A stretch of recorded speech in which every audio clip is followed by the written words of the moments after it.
Kapatid Nelson. Magandang hapon po sa lahat ng mga nanonood, palaging sumusubaybay sa programang ito. Opo, welcome po muli sa Sagana Mamayan. Opo, salamat po. Meron po akong mensahe na nais kong basahin sa ating mga manonood. Opo. Payagan po ninyo na iparinig ko sa inyo ang pahayag ng Iglesia ni Cristo.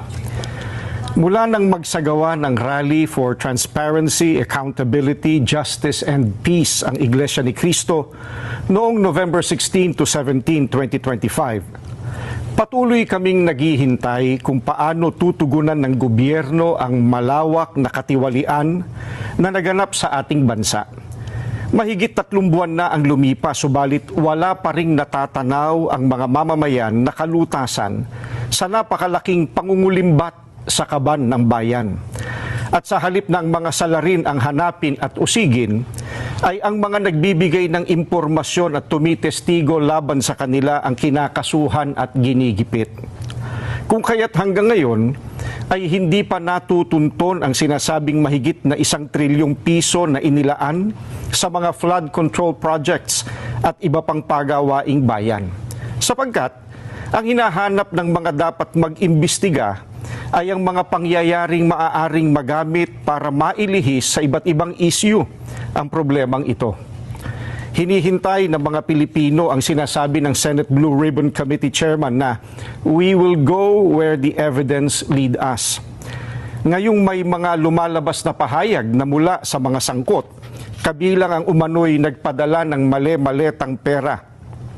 At kamakailan lang ay pinatunayan ng mga dating sundalo na umaming sila ang naghatid ng mga ito. Bakit tila walang malinaw na hakbang upang palawakin pa at tapusin ang investigasyon?